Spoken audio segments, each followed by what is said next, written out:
Hello everyone, welcome back to another episode of 1.17 Minecraft Hardcore.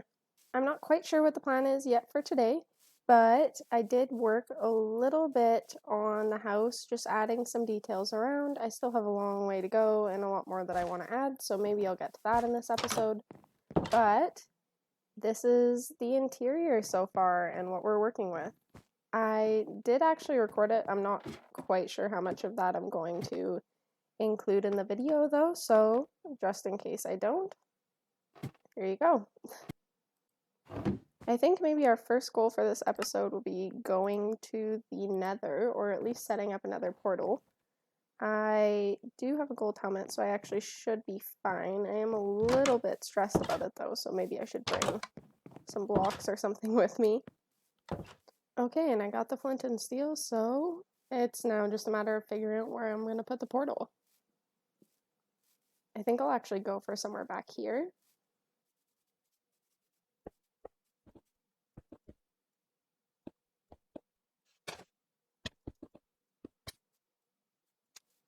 I actually recently got a new mouse just in between episodes, and I hope that you can't hear the mouse too much. It's actually a really clicky mouse, which is surprising to me.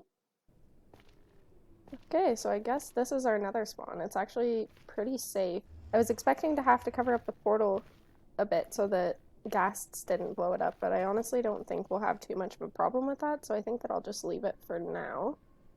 I definitely have to watch out for those guys. Like, they hit like a truck for some reason. I don't know why they do so much damage, but I guess it makes sense. It would be nice if we could find a fortress right away, but I don't know if that's going to be possible, honestly. I just kind of want to avoid these pigs. I definitely feel like they can jump on that. And I'm starting to hear a ghast already after saying that I don't think that there would be a problem, so that's not too reassuring. I'm never really sure what to talk about when I'm recording an episode, and I feel like that really comes across as awkwardness. I guess I should probably do a little bit of an introduction to who I am and what I plan to do with this channel at some point, but I just don't really know how to get started with that, so I guess I should probably just start now. So I guess some stuff that you should know about me is I'm 22, I'm from Canada. This is my first ever YouTube channel where I actually posted videos. I did have a YouTube channel prior to this that I planned on posting on when I was like 15, and I'm probably lucky that I never got around to it because I think the content would have been even more cringy than my current content. I don't even think I was planning on posting like gaming related stuff or anything like that, even though I was really into games. I was mostly planning on posting vlogs and Q&As and kind of the stuff you would see out of the YouTubers that were popular around like 2016. But I don't think that I would have been comfortable enough to make that not an awkward environment on YouTube, honestly. I guess some Minecraft related stuff about me. I've been playing for a while, probably since I was about 14, so about 8 years. I didn't actually play the game in hard or even like any other difficulty other than easy or peaceful until about 2 or 3 years ago because I was super scared of dying. So this was really a new environment for me to play on hardcore and try to actually make progress in the world and show where I'm going and what I'm doing. Yo, a bastion! I did notice that earlier when I was talking, but of course I didn't point it out because I have a very one-track mind. There's a ghast. Maybe I can get the achievement where you bounce it back at them. I'm pretty terrible at doing that. It's gonna be like a 20-minute later at this point. Okay, well, I didn't succeed in that. Kind of want to get some quartz while I'm here so that I can make observers and stuff and start setting up some automatic farms. I'm terrible at redstone though, so just keep that in mind. I know some basic farms that I've learned from YouTube tutorials over the last couple years, like I can make an automatic pumpkin and melon farm from memory, and an automatic sugar farm, like sugarcane farm. But, oh, and I can also make gunpowder farms, but that is about the limit of my knowledge. I also recently learned on the realm how to make an axolotl farm. That is no longer going to have much use in the next update. They're actually taking spawning of the blue/purple axolotl out of the game completely, and you'll only be able to get it through breeding, which I'm not really looking forward to because it's already a pretty small chance of just finding one, but now you have to create one. I don't really know where to go from here. I see a bastion over there. I definitely am not going in there yet. I'm kind of just hoping to find a fortress. I didn't even write down my coords, though, for my portal, which was not the smartest thing. I don't know, maybe I'll just get some quartz and get out of here. I'm sure there's probably a fortress pretty close to me. They don't seem to actually spawn that far apart. They're always really difficult to find if you don't have an elytra, though, in my experience. I can never be a speedrunner because I have the worst luck with finding things like fortresses. Oh, and I accidentally stumbled across our way back. Okay, well, I'm gonna get a couple more quartz before I get out of here, I think. Getting experience from quartz is actually pretty nice as well because we have almost everything that we need for a full enchanting table at this point. We're just waiting for a little bit more sugarcane. Another thing I guess I can discuss is I want to know what everybody's favorite part of the beginning of Minecraft is when you first start a world.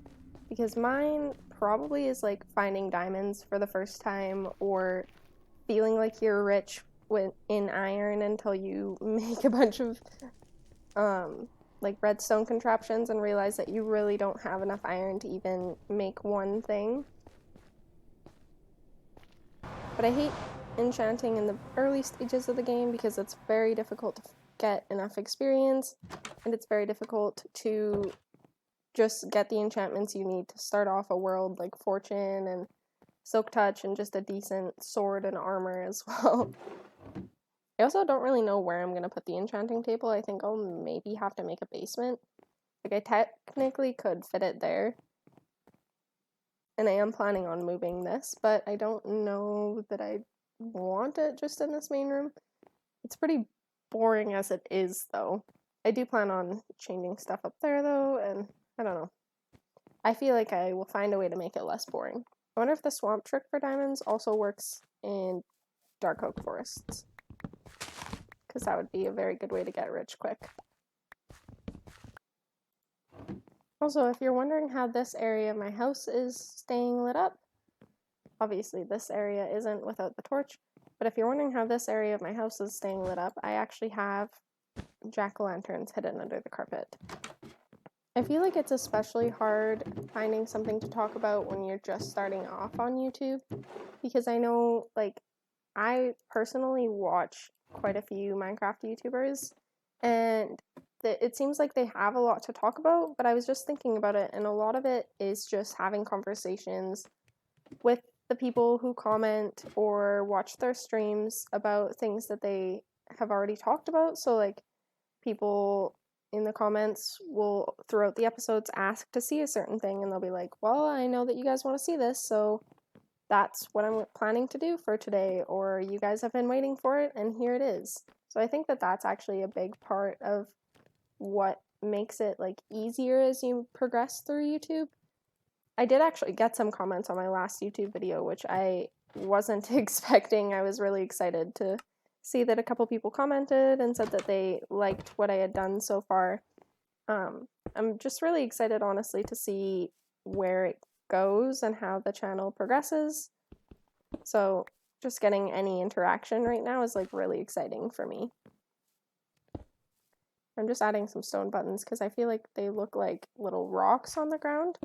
If you play any RL Craft, they have kind of a similar thing with rocks in the mod pack that look kind of similar to the buttons. Also, sorry for the little lag patches while I was talking there. I don't know what's going on with my computer right now, honestly. I try to not include those when I see them happening in the video because I notice that they happen in the video more often than they happen to me. But it's hard to do that when I'm talking, and I know that eventually I'll be able to fix it. I'm just honestly not quite sure how to fix it yet. Like, see, it just happened there, but that actually happened in my perspective as well. I'll have to look into how to fix that pretty soon, though, because I would like my video quality to increase as I post more videos as much as possible. Maybe something that I can do for this episode is go out exploring a little bit and see if there's a village nearby. I would like to bring some villagers back so that I can get some good trades like mending and stuff like that, and also have like a converted pumpkin and melon trader and stuff like that, just so that I can make progress a little bit faster. And I also know that they can be helpful in iron farms, so that might be a good little plan for this episode.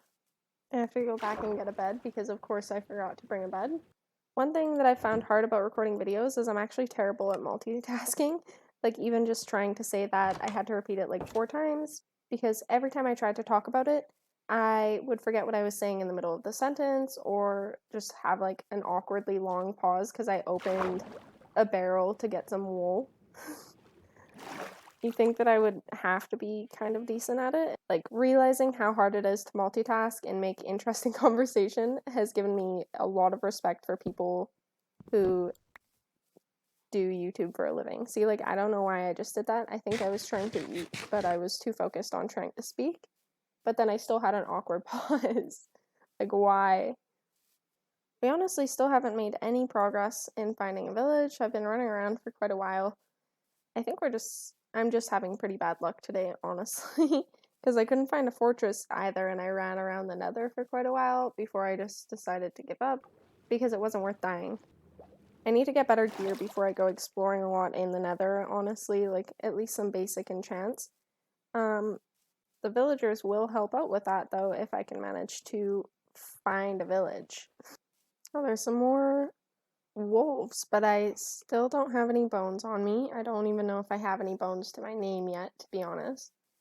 I'll have to set up like a skelly farm or something if I find one. I was kind of trying to stick to plains biomes because I feel like they're more common in like plains, deserts, and savannas, but we're running out of plains to search here. I'm also going to try to bring home any sugarcane if I find it so that I can get that enchanting table faster. If I do manage to find a village this far out, I'm definitely going to have to take the villagers through the Nether because there's no way that I'm making a minecart system this long. And there's lots of hills in between this and like where I am right now and my base. So there's no way that I can boat them either without just a lot of pain. And there we go, we finally found one. I'm going to have to save these cords for sure, because otherwise there's no way that I'll ever find my way back here. But this is actually perfect. It's not as close as I would have loved it to be, so it's not amazing, but it is exactly what I need, and it's close enough that I can make it work. I'm gonna steal some potatoes and carrots while I'm here. And some beetroot seeds, apparently. I feel like beetroots are pretty useless in the game, but if we decide that we want to get all the achievements in the game, they are a necessary part of it, unfortunately. This village honestly isn't very big, and it doesn't have a lot of stuff in it to grab, but it has villagers, and that's what counts, I guess. I don't know why my voice is doing weird things today. I don't know if you guys noticed that. You probably did. I'm gonna have to edit out a lot of me, like, just clearing my throat.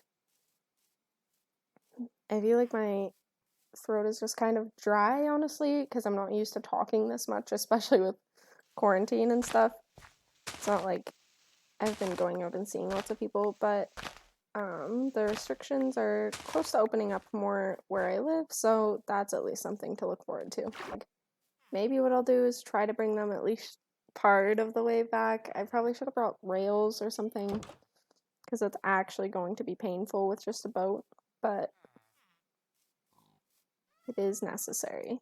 I'm just wondering if maybe it'd be better to either go back and get some iron or try to find a cave and get some iron so that I can minecart him back rather than having to tunnel through the side of this mountain. feel like either way, it's going to be a giant job.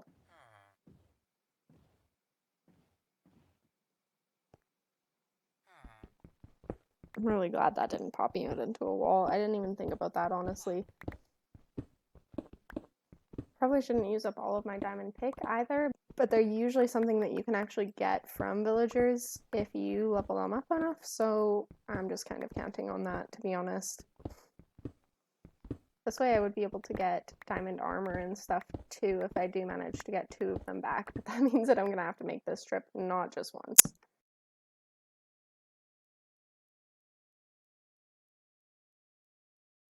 Of course, the village is like surrounded by mountains on the way that I have to get home too, so that it I have to do a bunch of digging. At least for the trip with the second villager, I'll already have kind of a path worked out, so it won't be as difficult. Hopefully. I'm begging. Please. I have your job. There's no way that you're still connected to something over there. Or maybe there is that I missed. Please. Please stop. Please. You okay, bestie?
Okay, well, he's being left here overnight. While I go get some more supplies and clear out my inventory a bit because it's driving me crazy. I was really excited to get a lot of stuff done in this episode, or at least like a decent amount, but honestly, I hate to break it to you, I don't think there's going to be a whole lot of progress this episode with how long it is taking to get this villager somewhere. I could have just gone back and gotten more obsidian and taken them through the nether, but I also don't trust myself in the nether right now, and it would have just been more of boating and the same kind of thing. Oh, goats. We finally found them. Just when we weren't looking, hey? I think they're so cute. The babies are adorable, but I don't see any babies here. I do see a forest fire, though. Alright, so I decided to take a little break after trying to get that villager back for so long and just run back to the house. I wasn't sure what method I was going to go with, if I was going to get another portal or what, but I knew it was taking too long. But I actually decided to just grab a piston and a block of redstone and try to bump the villager in the boat over the hills that way, because I realized on the way home that the villager actually isn't that far away now, so it shouldn't take too long. Okay, so I started down there with him, a little bit further than that. That's just where the zombie spawner is. And I'm planning on just driving the boat off of this hill, maybe? It kind of seems like a bad idea, because then I'm just going to have to go over the hill again. And I'm not sure if they changed it so that you take fall damage when you drive off of a hill in a boat. I just know that you never used to. So this could potentially be the end, to be honest, but I'm just getting frustrated with this whole situation, so we'll see what happens. Oh my goodness. Okay, yeah, you do take fall damage. Whew. Lucky I didn't go as far as I wanted to. I'm hoping that I can just attract him back with a job now. I think that he was actually just glitched out yesterday, and that's why he kept thinking that he was a farmer, even though we were pretty far away from everything. Okay, guys, and unfortunately, that's all the time that I have for today. I was planning on being able to get 2 villagers back to the house, but it took a lot longer than I was expecting, especially with the piston method. It did help a bit, but honestly, for the next villager, I am hoping that I will either have gone to the Nether already so I can just cure a zombie villager to save myself the trip, or I will have to make another portal and take them through the Nether, because there is no way that I'm managing to get them over those hills again. Yet again, I hope that you guys enjoyed the episode, and thank you so much for watching until the end. Thanks for tuning in!